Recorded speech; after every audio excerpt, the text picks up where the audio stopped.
Ассаламу алейкум ва рахматуллахи ва баракатух. Урматтуу көрөрмандар жана угармандар, Алла таалам ар бириңиздердин үй бүлөңүздөргө береке берсин, ар бир үй бүлөнү Алла таалам бактылуу кылсын. Урматтуу көрөрмандар, угармандар, бүгүн сиздер менен биргеликте маанилүү маек эфириндебиз. Сиздер менен бүгүнкү эфирибизде бүгүнкү күндөгү үй бүлөлөр эмне үчүн ажырашып, эмне үчүн эки ажырымга барып жатат. Ушул теманын айланасында себептери туурасында канткенде ушул коркунучтуу, өкүнүчтүү окуялардан оолак болобуз, алыс болобуз, ошол туурасында сөз кылабыз. Ал эми кимде ким биздин ушул тема туурасында, үй бүлө туурасында, үй бүлөнү канткенде бекем кылабыз, канткенде сактап калабыз, ошол туурасында суроолор болгон болсо, бизде бул жерде номер чыгат. Ошол номерге WhatsAppка сурооңуздорду берсеңиздер, жооп бергенге аракет кылабыз. Урматтуу көрөрмандар, инсанды жаратуучу Алла Таала өзү жакшы билет. Кайсылуу убакта инсан бекем болот, кайсылуу убакта инсандын үй бүлөсү, жашоосу туруктуу болот, жакшы болот.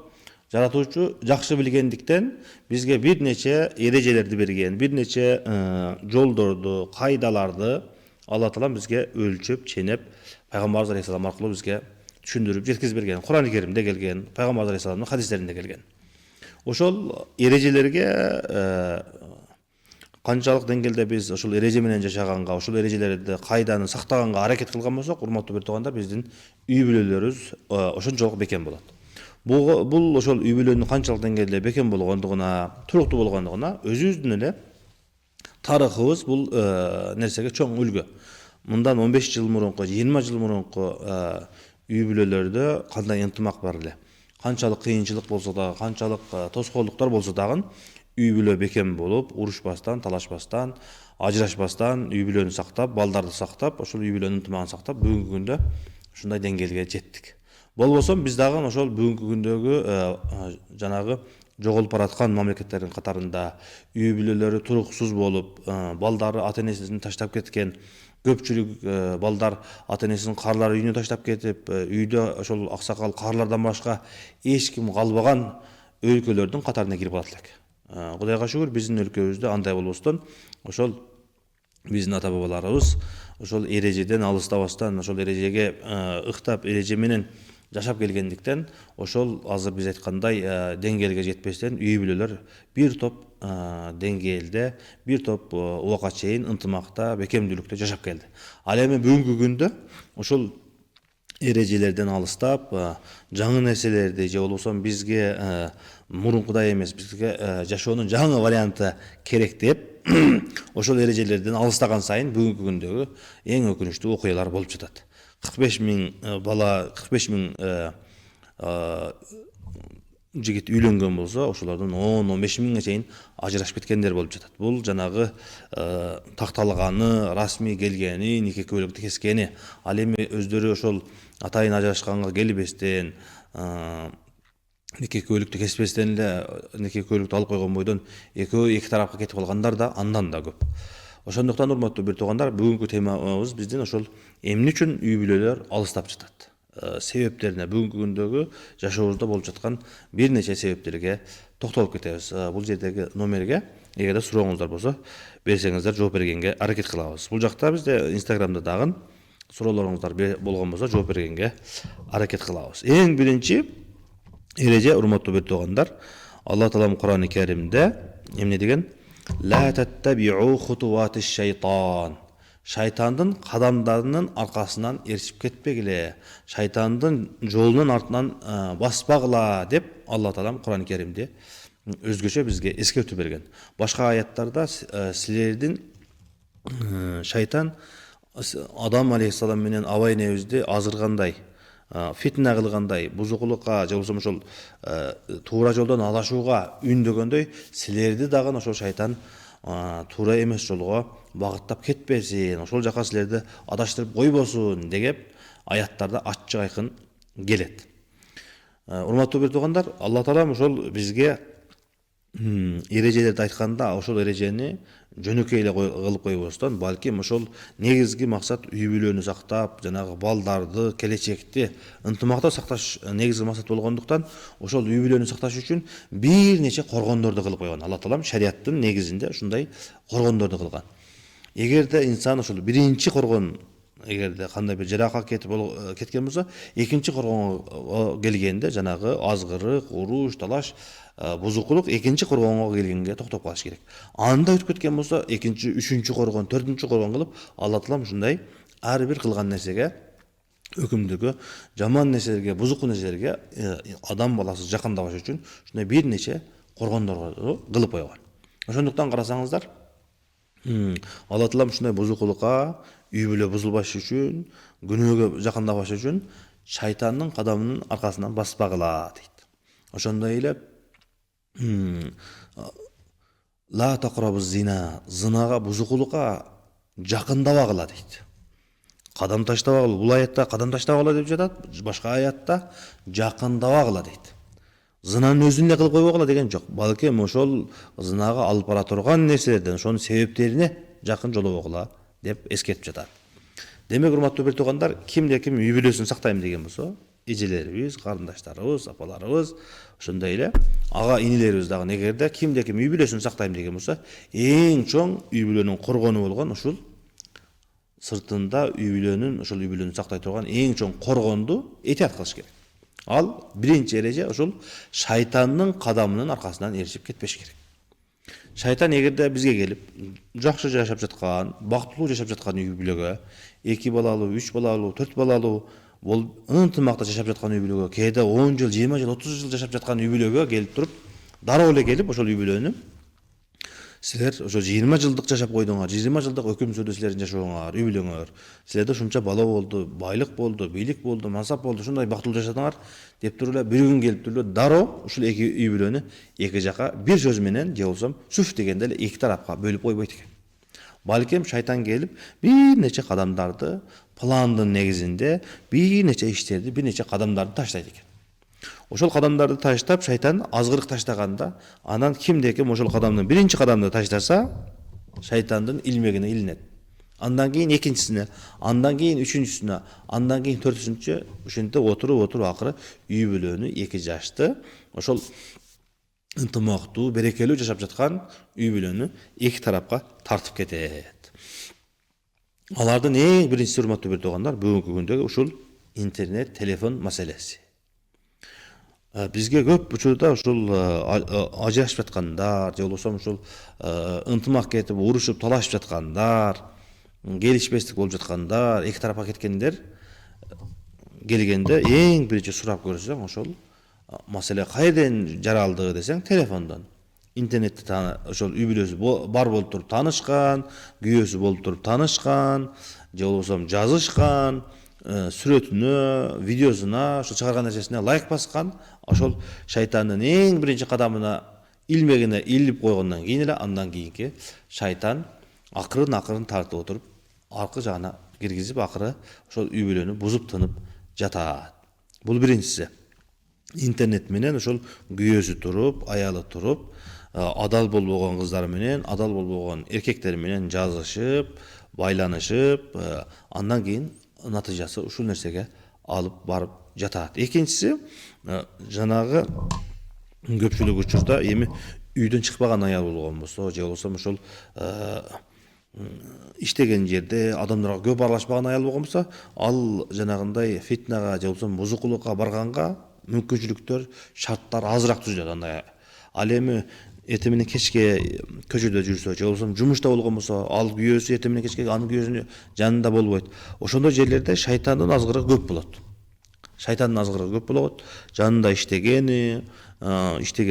кызбы, иштеген балабы, же болбосо алып барганбы, алып келгенби, жанагындай ошол жумушта иштегендердин бирге отуруштары, бирге отурган чайлары, туулган күн, майрамдар, ушундай иш-чаралардан бир сөздөн чыгып, эки сөздөн чыгып отуруп, акыры ал ошол жерде иштеген адам, ал көчөдөгү адамга ар бир жолуккан сайын үйдөгүдөй жаман сөздү айтпайт. Ал жерде эң ширин сөздү, эң таттуу сөздү, жакшы сөздү, жылмаюуну тартуулап тартуулап караса, эртең менен үйгө келгенде эртең менен кечке чейин талаада иштеп келген, такси айдап келген, автобус айдап келген, жумуштан чарчап келген эркекти жолуктурат.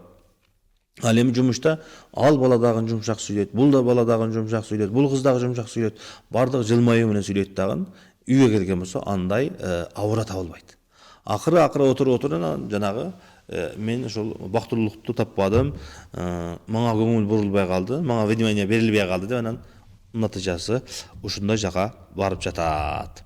Демек, урматтуу бир туугандар, экинчи нерсе, эң биринчиси интернетти, телефонду колдонуудагы этияттуулук. Кимде ким үй бүлөсүнү, бала чакасыны сактайм деген болсо, туруктуу, бактылуу жашайм деген болсо, эркектерден дагы, аялдардан дагы шайтандын ошол кадамдарына басып барбасын. Интернетке чыгып жазышкандыктан, интернетке чыгып таанышкандыктан, шайтандын биринчи кадамды таштабай койсо эле, Кудай кааласа ошол шайтандын илмегинен оолак болуп сакталат. Андан кийинки экинчи маселе айттык биз.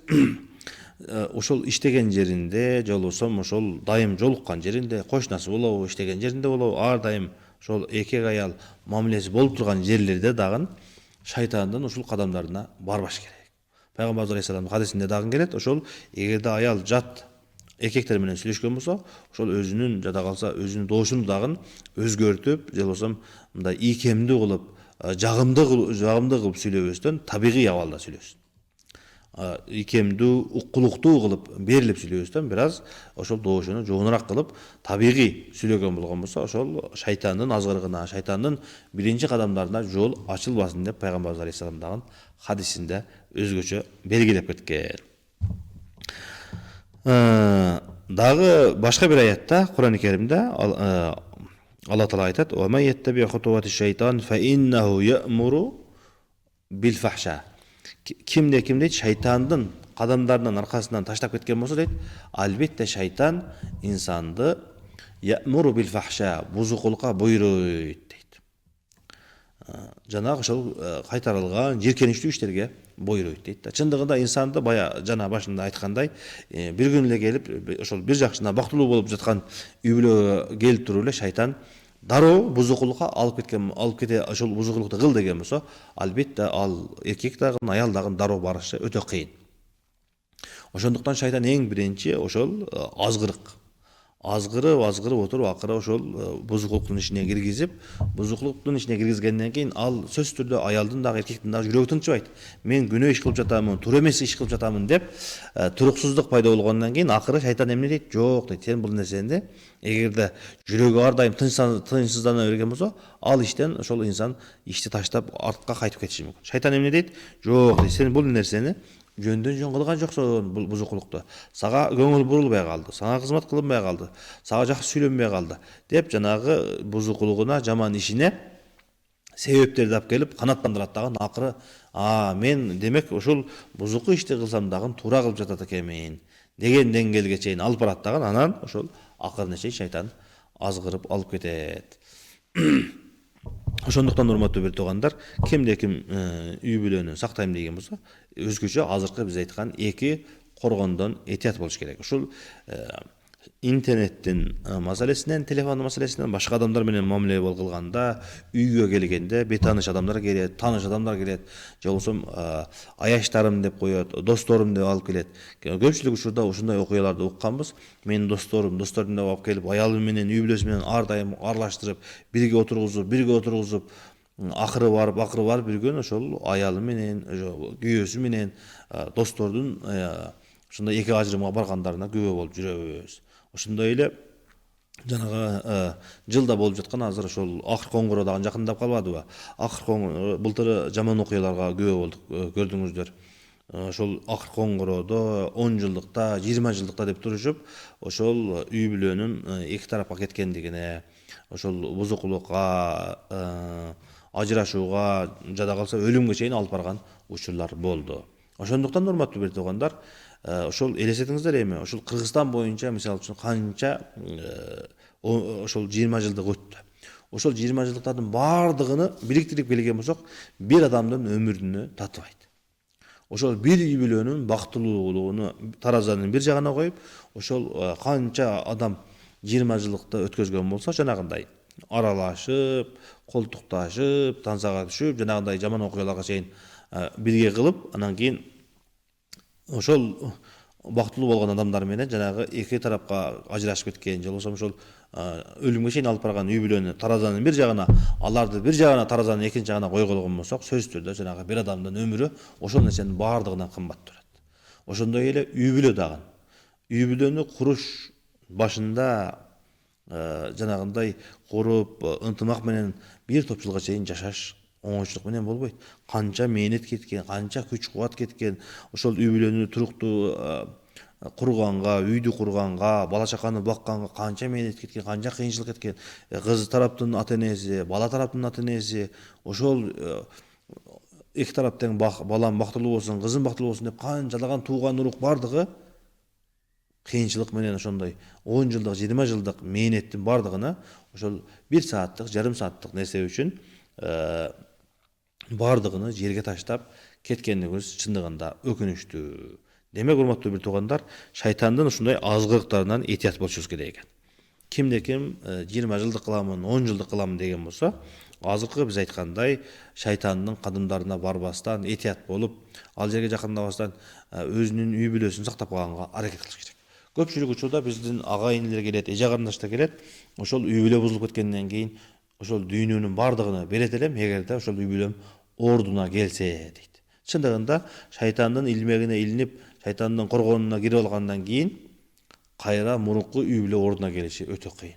Эки ажырамга кеткенден кийин, жанагындай жаман сөздөр кеткенден кийин, шек күмөндөр кеткенден кийин, ошол үйгө, ошол үй бүлөгө жарака кеткенден кийин ордуна келиши өтө кыйын болот. Ошондуктан урматтуу бир туугандар, инсан алдын ала сак болгонду, сактангандыгы эң жакшы. Ошол жанагы маселе жаралып, мүшкүл болуп, проблема болуп, проблеманын ичине кирип кеткенден кийин артка кайтып, ыйлап, даттанып, ал молдого барып, бул молдого барып, адамдарга ортого салып, ага жалдырап, буга жалдырап, ошол көздөн жаш агызып, көзүмөн кан аккы чейин артынан жүгүрүп, айылдап, жылдап аркасынан жүргөнгө караганда, урматтуу бир туугандар, бир кадам ошол ишке жакындабай кой, ошол кадамга кадам таштабай кой, шайтандын азгырыгынан алыс болосуң, бирок сенин үй бүлөң бекем, ынтымакта, тынчтыкта каласың деп айтар элек. Сурооңуздар болсо, суроолорду берсеңиздер болот. Бизге кече жакында эле бирөө кайрылды. Ошол менин эки балам бар эди, 3 балам бар эди. Ушинтип ынтымакта жашап жаткан жерден эле ушундай үй бүлөмүн кыянаттык кылып анан эки жолго түштүк. Эки жолго түшкөндөн кийин дагы эми ошол жанагы балдар атада калыптыр. Атада калса дагы ошол эне болуп туруп, аялым келбей жатат. Ошол кээде эми эне катары, боорукер катары, мээримдүү эне катары баланы көрүп турайын, ден соолугун, абалын сурап турайын деген абал дагы жок. 2 жылдан бери эч кандай балага дагы мээрим жок дейт. Андан мурун жанагы окуяны да угуп калдык. Аялы менен күйөөсү урушуп кетип, жаңы төрөлгөн баланы көчөгө таштап кеттиер.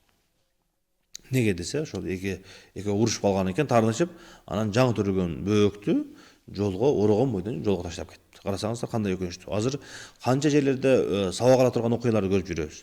Жанагы буудайды оруп жаткан жеринен торгой өзүнүн жумурткасыны, жанагы жөжөлөрүн сактаймын деп жөжөлөрүнү комбайн келип дебелеп кеткенге чейин канатын жайып, ошол балдарым сактап турайын деп турганын канча жолу көрдүк. Ошондой эле өрт келип, өрт каптап жатса, ошол талааны, саманды, чөптү өрт каптаса, торгой ошол куш, чымчык өзүнүн үй бүлөсүнүн ошол жумурткасын сактап калайын деп канатын ушундай жапкан бойдон өрткө чыдап, өлгөнгө чейин ошол жумурткасын коргоп туруптур.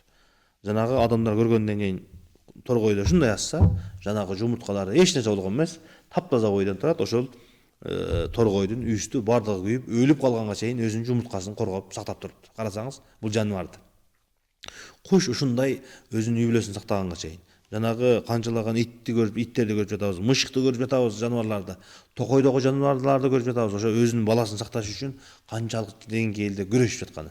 Ал эми биздин кээ бирки жаштарыбыз балдарыбызды, кыздарыбызды эң өкүнүчтүүсү ушундай кичине бир аз келишпей калгандыктан азыркындай биз айткандай жолго таштап, мусорго таштап кеткендиги чындыгында жүрөктү оорута турган эң чоң маселелердин бири. Булардын баары азыркы биз айткан шайтандын кадам таштагандыктан, анан бираздан келип жанагы үй бүлөнүн коргону бузулуп отуруп, акыры ушундай үй бүлө эки ажырымга барып жатат. Ассаламу алейкум. 1 миллион сомдук ар кандай мал мүлктөн канча зекет берилет? Бул мал мүлккө эми сиз немени караш керек да, ошол мал мүлктүн бардыгы бизнес үчүн кылынган мал мүлкпү, же болбосо өзүңүз арасында минип турганыңыз барбы, же үйдө турган өзүңүз үйүңүзбү, бизнеспи бардыгы. Анан ошого карап туруп эсебин чыгарыш керек. Жанагы немеде карасаңыздар, муфтияттын сайтында ошол зекеттин, малдын, койдун баардык зекеттери жазылып даптая турат. Ошол жерге карап туруп, анан кайсы акчаңыз кайсы тарабына кирет, жанагы мал жандыктарыңыз кайсы жагына кирет, ошол жактан эсептеп туруп анан зекетиңизди бере бересиз. Күнүгө садака берген адам ошол садаканын баласына берсе болобу? Садаканы өз баласына берсе дагы болот, бирок эң негизгиси садаканы ал садака эмес, кээде өзүң алдаган дагы болуп каласың да. Алла Таала ушул бир нерсени кылбагыла десе, же болбосо бир нерсе кылгыла десе, садаканы өзүнүн баласына берип, же болбосо зекетти өзүнүн баласына берип, үй бүлөмө берип туруп эле мен садака бердим, зекетин бердим деп шайыт немени Алла Тааланы алдагандай болуп калышыбыз мүмкүн да. Ошондуктан ал баланы карашыңыз милдеттүү түрдө карайсыз да, садака эмес, милдеттүү түрдө каралат. Ошондуктан садаканы, зекетти бере турган болгон болсоңуз, чыныгы муктаж адамга бергениңиз жакшы. Белгилүү эле молдого бардым эле, кара дуба окутулган деди. Жанырган, бирок 3 айдан кийин кайра окутуп атыптыр. Бир жолдошумдун аялы. Кандай кылып ошол кара дубалардан сактансак болот? Ортодо 2 балабыз бар, бирок мен албайм, алимент же болбосо акча сурабайм. Өзүнөн бир сурасам бала керек эмес деген. Ошондон кийин чалбай калгам дейт.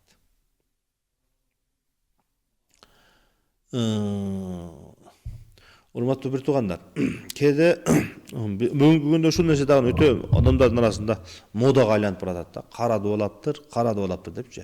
Кара дубалады шайтан биздин үй бүлөнү аралады депчи. Чындыгында шайтан аралашат, азгырат, уруш кылат, бирок кээ бирки эмес, көпчүлүк учурда ошол үй бүлөдөгү адамдар өзүбүз шайтандан өтүп кетебиз да. Шайтан уяла турган иштерди кылып коебуз да кээдечи. Элестесеңиз, ошол үйдөгү ынтымак болуш үчүн, үйдө береке болуш үчүн аял тараптан дагы, эркек тараптан дагы аракет болуш керек да. Эгерде бир тарап, мисалы үчүн кайсы бир тараптын кандайдыр бир кемчиликтери болгон болсо, мындай чыдай турган деңгээлде, жанагы кыйнатчылык, бузукулук, алкаш болуп, наркоман болуп өлтүрүп кое турган деңгээлде эмес, чыдай турган деңгээлде табигый каталар болгон болсо, адам көтөрө турган каталар болгон болсо, экинчи тараптын катасын көтөргөндү билишибиз керек да. Өзүбүздүн мисалы үчүн бир туугандарыбыз бар, ата энебиз бар, жакындарыбыз бар, кемчилиги бар. Эч бир адам кемчилиги жок, 100% идеальный адам жок да. Ошондуктан ар бир адамдын кемчилиги бар. Эми орто жолго барып калгандан кийин, бир-эки балалуу болуп калгандан кийин, ошол кемчиликтерди сабыр кылып, же болбосо ошол кемчиликтерди оңдогонго, же болбосо кайсы бир деңгээлде ошол маселе, проблема чыгарбастан өтүп кеткенге аракет кылыш керек.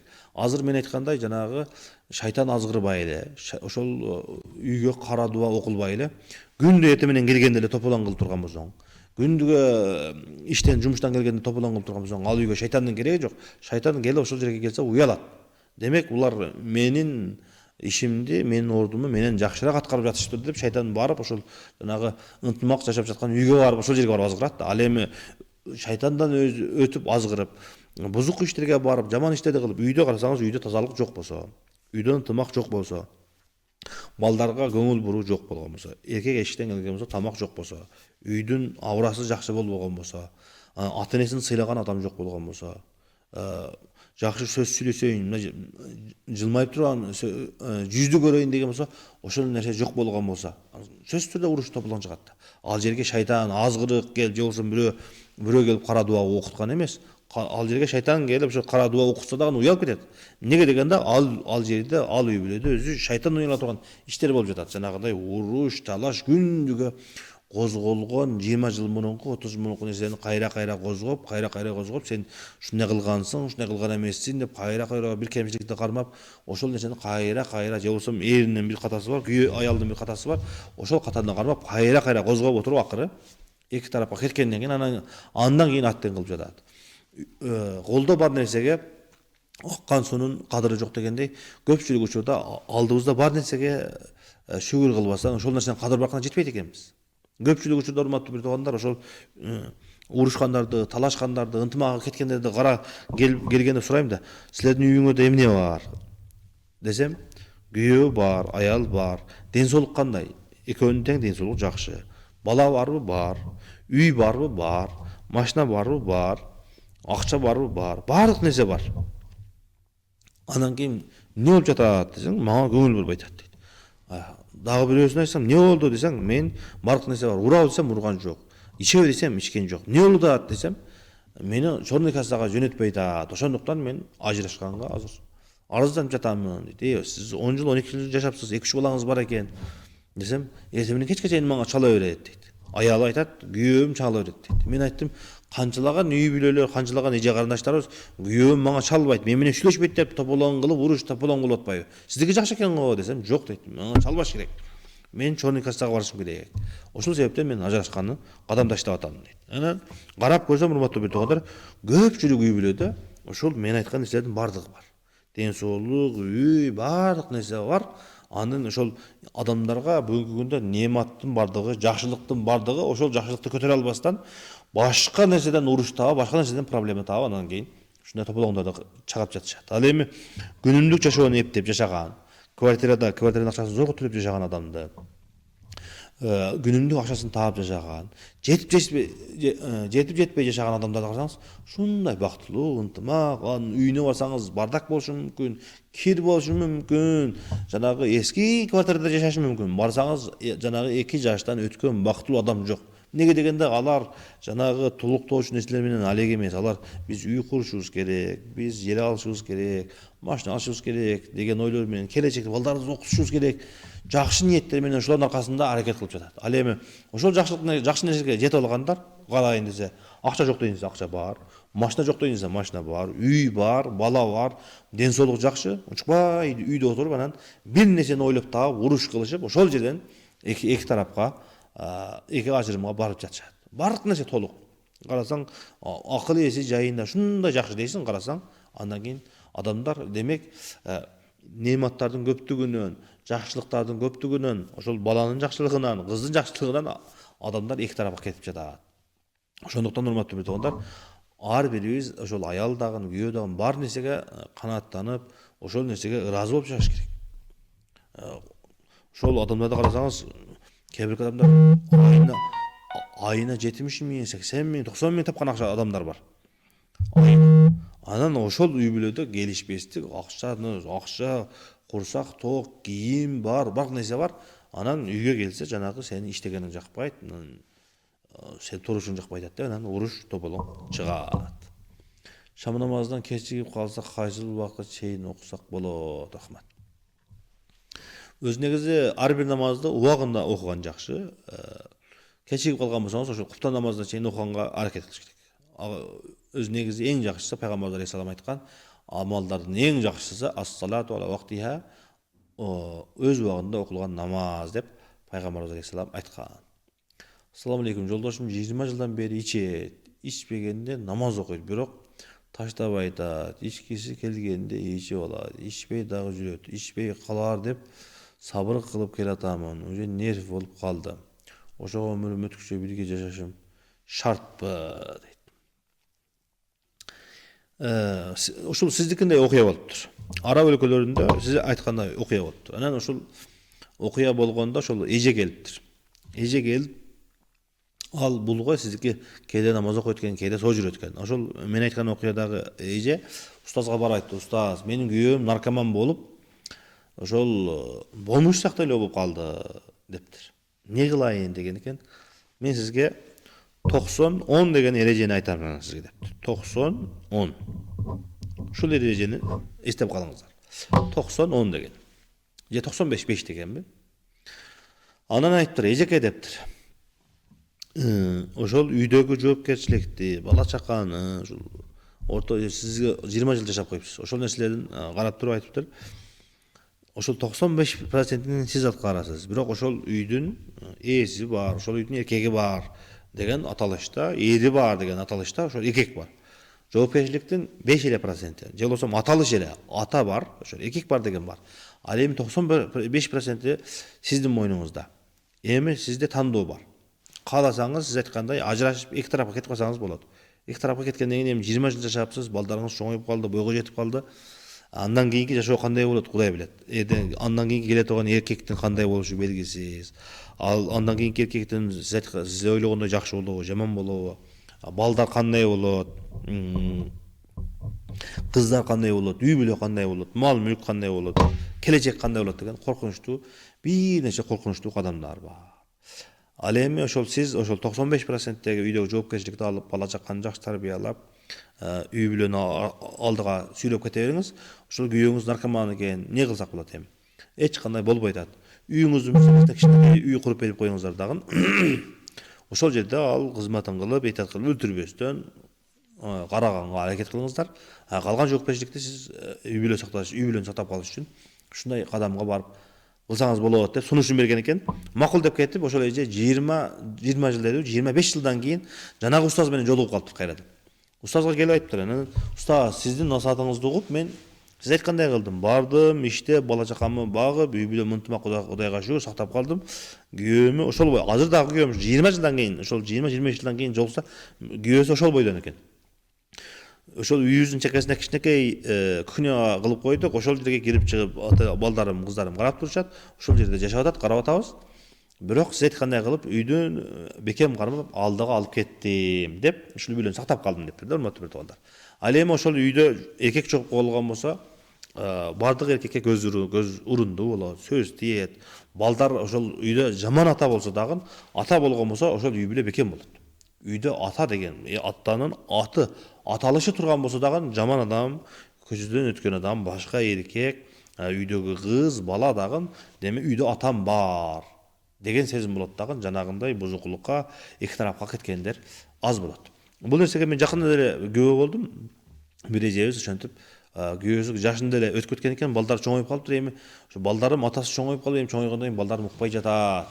Ар кимсе ар жерде жүрөт деп ушинтип аттен кылып айтып калды. Демек, урматтуу бир туугандар, үй бүлө сактагандык, бала чаканы 20 жылдык мээнетти сактап калыш бул өтө чоң неме. Адамдарды көрүп жатабыз, урматтуу бир туугандар. Жолдо барасаңыз, бир ит ооруп калган болсо, орукчан болуп, ит көчөдө жаткан болсо, бир жери жара болуп, же болсо бир мал жандык, ушундай болуп калса, адамдар барып, үйүнө барып, ошону айыктырып, карап, сакайтып, анан кайра жаратылышка коюп берип жатканын көрүп жүрөбүз. Бир жаныбарды. Элестетиң, эми бир жаныбарды ошондой кылып, адамдар мактанып, сүйүнүп, ырахат алып, бакыт таап жүрөт да. Эми сиз ошол балдарыңыздын атасы, күйөөңүз экен, кандай жакшы болсо да, жаман болсо да күйөөңүз экен. Эгерде өлтүрүп кое турган деңгээлде жанагындай жаман акыбалга барбай аткан болсо, ал ошол адамды сактап калганга аракет кылыш керек. Эгерде сиз ажырашып кеттиңиз дейлик. Ажырашып кеткен болсоңуз, болмуш бол андан да өтүп өлүп калса эмне болот? Пайгамбар алейхисаламдын хадисинде келет, билесиздер, бир аял, бузуку аял, элестетиңиздер, бузуку аял чөлдө баратса, бир суусап, суу иче албай жатыптыр. Ошол итти сугарып койгондугу үчүн Алла Таала ошол аялдын күнөөсүн кечирип, элестетиң, бузуку аял итти бир жолу эле сугарып койгондугу үчүн ошол аялдын күнөөсүн кечирген экен. Элестесеңиз, бир итти. Ал эми сиз күйөөңүздү, балдарыңыздын атасын сактасаңыз, коргоп калсаңыз, өлүмдөн сактап калган болсоңуз, балдарыңызды тирүү эле жетим болуп калыштан сактап калган болсоңуз, Алла Таалам сөзсүз түрдө бул нерсеге сооп бербей койбойт. Бул сиздин жакшылыгыңызды кадамсыз же болбосо кайтарымсыз таштап койбойт эч качан. Ошондуктан сиз бул кадамды бекем кармап, балдарыңыздын атасыны сактап калганга, кармап калганга, өлүмдөн, ошол оорусунан айыкканга жардам бергениңиз бул эң жакшы.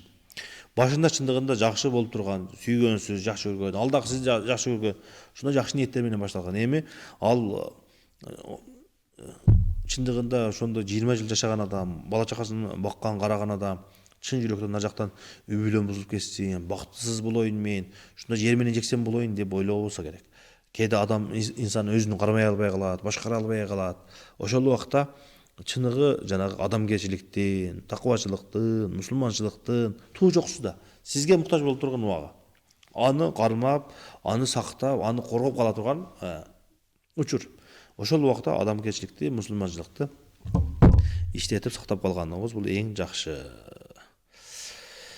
Бизде андан кийинки сурообуз: Салам алейкум. Кайнене баласын кызганып айдап салам, ажыраштырам дей берсе, эмне кылуу керек? Кызгана турган деңгээлде кылбаш керек да, урматтуу эже карындаштар. Баласына кызганып жатканын билет экенсиз. Демек, ошол кайнененин көзүнчө кайра келип жабыш бербеш керек. Кайнененин көзүнчө ошол апасы кызганганын билген эркек апасынын көзүнчө аялына гүлдөрдү берип, канттарды берип, шоколаддарды берип, шириндиктер алып келип, күндү эле эркелетип, күндү ал жака бул жака эрише берген болсо, бардык эле эне кызганышы мүмкүн. Мен ушундай балам төрөп чоңойтуп койгон балам мага ушундай эми көчөдө калып каламбы, мени эч ким карабай коебу деп кызганышы мүмкүн. Ошондой кайненеңизди кызгана турган иштерди кылбашыңыздар керек. Кайненеңизди кызгана турган сөздөрдү сүйлөбөй коюш керек. Апа, балаңыз сиздики, балаңыз мындай деди, кээде ошол күйөөңүз менен айтып түшүндүрүп, кээ бирки саясаттарды кылыш керек, мына жакшы. Ошол кайнене кызганбай турган деңгээлде. Кайненеңиздин өзүнө отургузуп коюп, күнүгө эле экөөңүздөр ээрчишип кете берсеңиздер. Күнүгө эле ээрчишип кете берсеңиздер, карып калган апа болгон болсо, өзү жалгыз отурса, сүйлөшкөн адам жок болгон болсо, кызганат да. Жумуштан келгенден кийин үйдү тосуп алып, чайын берип, сүйлөшүп, апа менен маектешип, акыбалын сурап, ден соолугун сурап, бирге болуп, жан болуш керек. Келиндер эртең менен кечке чейин өзүнүн комнатасынан чыкпай телефон чукулап отура берсе, өзү менен өзү тиричилик кылбаса, тамак кылбаса да өзү менен өзү жүрүп, кечинде күйөөсү келсе, дароо күйөөсү комнатасына кирип кетип, жанагы апаны өзүн жалгыз коюп койсоңуздар, кызганат. Ошондуктан ал күйөөсү өтүп кеткендер, балким ажырашып кеткендер, карып калгандыр. Ошондуктан энени дагы өзүн жалгыз коюп койбостон, урматтап, сыйлап, белек алып келип берип, аны да кошо айландырып, чайга алып барганда, кафеге алып барганда аны дагы бирге алып барып, сүйүндүрүп кылсаңыздар, Кудай кааласа, мындай нерседен алыс эле болосуздар. Анан кээ бир адамдар бир жолу берилип алган. Кайненеси кызганып атса, андан беш-бир азыркындай иштерди кылып, эртең менен кечке энеси кайненеси менен чокулашып, урушуп, үйдүн ынтымагын кетирип, акыры барып чындап эле ажыраштырат. Андай кылбастан ошо караган апа менен, жакшы мамиле менен, жакшы сөз менен массаж кылып берип, жуундуруп, кийим кечесин, чачын тарап берип, жакшы мамиле кылып, жанагындай кызгана турган иштерди кылбай коюш керек. Болду. Кудай кааласа, ынтымакта жашайсыздар. Бул жашоонун максаты эмнеде? Эми жашоодо негизги максат мусулман адам үчүн Алла Тааланын ыраазылыгын таап, Алла Тааланын ыраазылыгында жашап өтүш. Негизги максат ошол. Эми ошол Алла Тааланын ыраазычылыгына жетиш үчүн Алла Таалам себептерди кылып койгон да. Ибадаттарды, үй бүлө, бул дүйнөнүн жашоосунда таштап койбостон, бул дүйнөдө кылына турган иштерди ордунда кылып, акыреттин иштерин дагы ордунда кылып, экөөнү бирдей бекем алып кетишибиз керек. Салам алейкум. Никапта жүрүү, эгерде чындап эгерде никапта жүргүсү келип, эже карындаштарыбыз өзүнү ошол жат эркектерден сактагысы келген болгон болсо, көчөгө азыраак чыгыш керек, урматтуу туугандар. Эртең менен кечке чейин базарда, эртең менен кечке чейин тиктокто отурат, инстаграмда отурат, түз эфирге чыгат. Анан никап кийип алган, каштарын боеп алган, көздөрүн боеп алган, анан никапты кийип алган. Урматтуу бир туугандар, эгерде чындап ошол эгерде инсандын такыбалыгы, ыймандуулугу никап кие турган деңгээлде болгон болсо, ал көчө аралап, ушу эркектер аралашкан жерге барып, базарга барып, ушундай жанагы супермаркеттерде талаш болуп аткан жерлерге барып, тааныса болуп аткан жерлерге барып, кечки түнкү клубтарга барып, же болбосо ызы чуу эл көпчүлүккө барып өзүнүн жанын кыйнап не кылат. Эгерде чындап ыйманы, такыбачылык ошол деңгээлде болгон болсо, ошол күйөөсүн жөнөтсүн, агасын жөнөтсүн, бир тууганын жөнөтсүн, баласын жөнөтсүн. Урматтуу бир туугандар. Мүмкүнчүлүк бар да. Жанагы кээде адамдар мындай табигый болгон болсоң көзгө көрүнүп болбойсуң да. Кээде сиз ошол никап менен мен өзүм жүзүмү коргонум, такыбачылыгы мен ыйманга бекемдүүлүгүм деп сиз такыбачылык эмес эле наоборот фитна болуп атпайбы? Өзүнө көзгө урунду болуп, астына карап кетип аткан адам наоборот сизди карай турган болуп кийинип алганыңыз бул жакшы эмес. Өзү чып кийинип алган. Чып кийиненен кийин никапты кийип алган болсо кандай болуп калат? Ошондуктан эгерде чындап ошол деңгээлде болгон болсо, бүгүнкү күндө эгерде никап кийген болгон болсоңуз, сизге келип штраф салышы мүмкүн. Өзүңүздү проблемага салып, ал сөз бол тополоң кылып не кереги бар? Андан көрө жанагындай кылыш керек. Базарга, ошондой ызы чуу боло турган жерлерге, тойлорго, жанагы жерге барып не кылат. Анда ошол керектүү адамдарды жумшаш керек. Анан эч кандай болбой аткан болсо, ошол керектүү деңгээлде такыбачылык менен, ыймандуулук менен жашаганга эмне жетсин. Биздин мазхаб боюнча дагы эгерде фитна боло турган деңгээлде болуп жаткан болсо, бирок айтып атпаймынбы? Эгерде ошончолук фитна боло турган деңгээлде болгон болсо, эмне үчүн аралашкан чыгат? Эмне үчүн ошол эл көп жерге барат да? Адам өзү билип аткан болсо, сулуулугун сезип турган болсо, азыр мен чыккан болсом, адамдар көп карайт экен мени, эркектер көп карайт экен. Мен өзүм дагы кармай албайт экенмин, башка адамдарды карап коет экенмин, же болбосо мен өзүм мындай кең кийине албайт экенмин. Эшикке чыгайын десем эле шайтан азгырып, чып кийингенге ушундай шайтан азгырып жатат деп, инсан өзү билиш керек. Ар бир адам өзүнүн айыбын дагы, жакшы жактарын дагы билет да. Ошондуктан ошондой кадамдарга барбастан такыбачылыкты азыркындай биз айткан деңгээлде кылса өтө жакшы.